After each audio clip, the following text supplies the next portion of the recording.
Olá, pessoal, sejam bem-vindos a mais um vídeo aqui no canal Plataforma Moretti.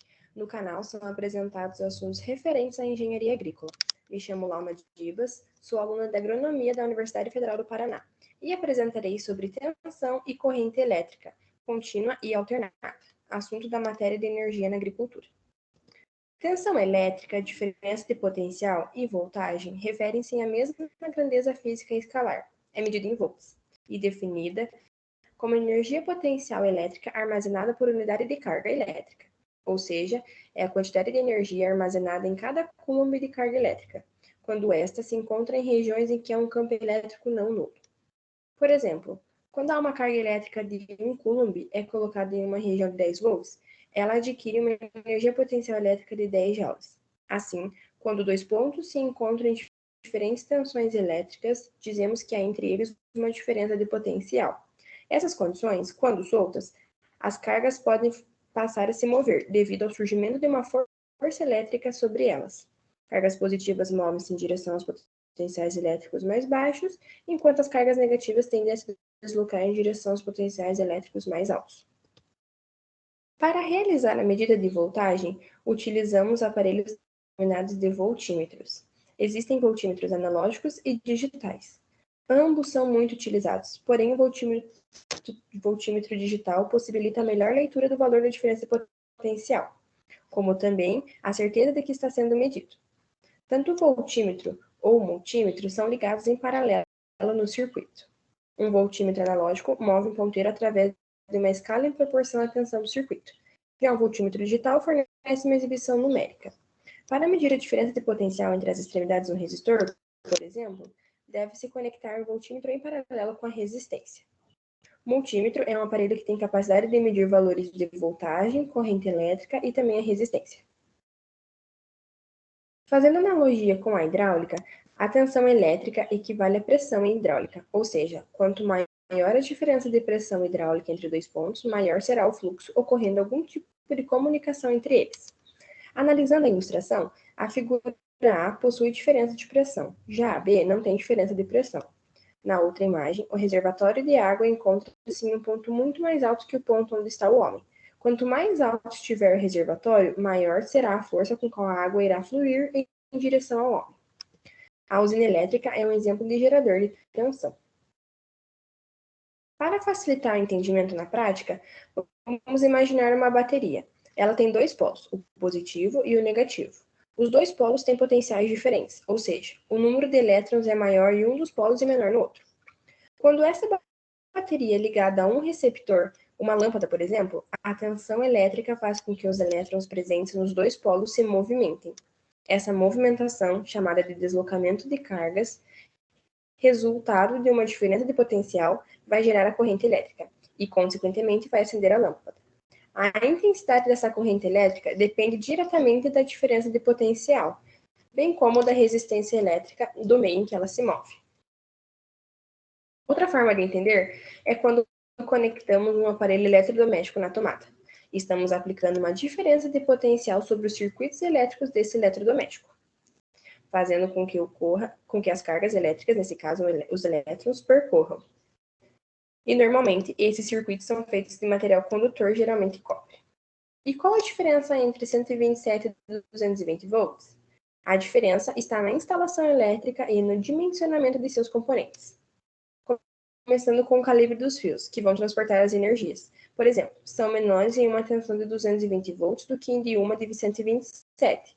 Isso acontece porque, independentemente da tensão, a potência dos aparelhos sempre será a mesma. Ou seja, se um eletrodoméstico ou um aparelho tem uma potência alta, a instalação elétrica de 127 volts precisa de mais corrente elétrica para manter essa potência e o equipamento funcionando.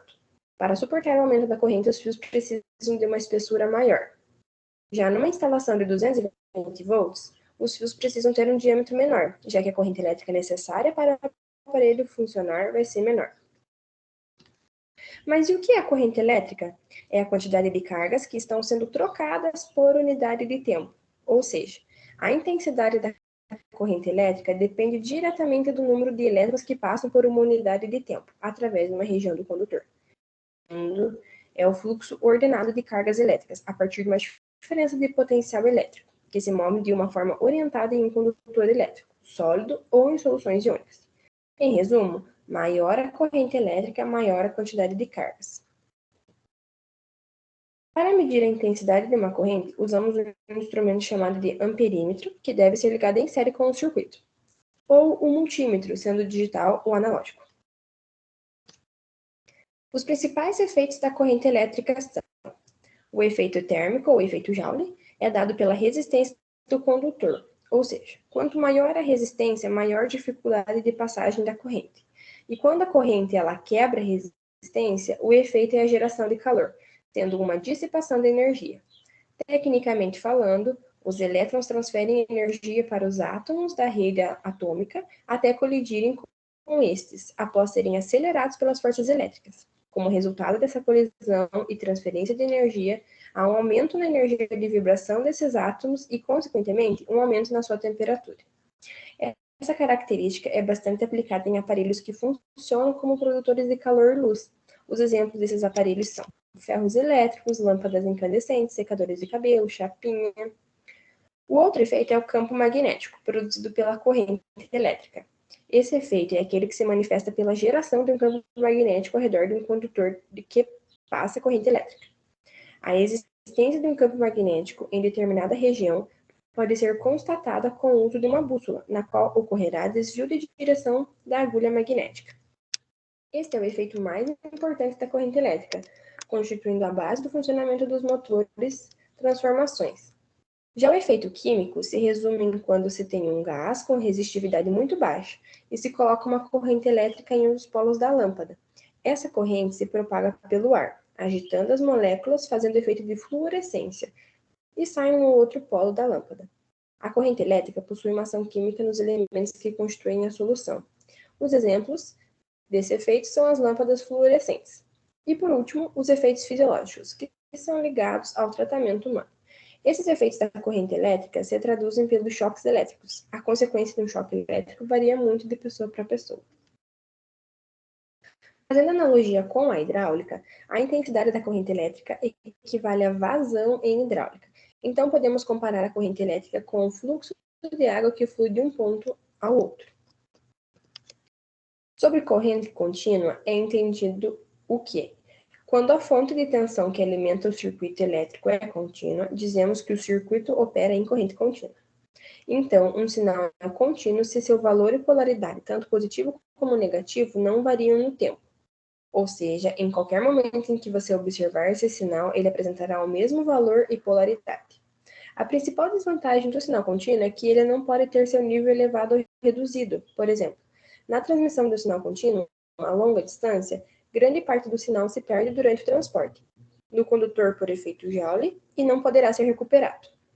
Como exemplos de corrente contínua, ela pode ser aplicada em circuitos de baixa tensão, assim como muito usado nos eletrônicos, na tensão de uma bateria e a corrente elétrica oriunda de pilhas. Já a corrente alternada é quando o circuito é alimentado por uma fonte de sinal alternado.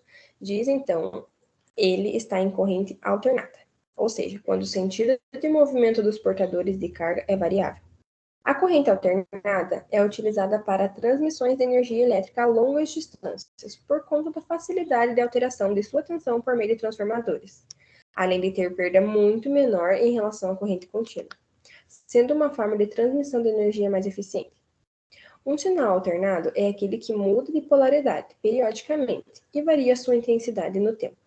Os geradores de corrente alternada são construtivamente menos complexos que geradores de corrente contínua. Isto é uma grande vantagem, pois reduz custos e cuidados com a manutenção. A transmissão de energia elétrica é feita por meio de corrente alternada, pois dessa maneira ocorre muito menos perda de força de sinal.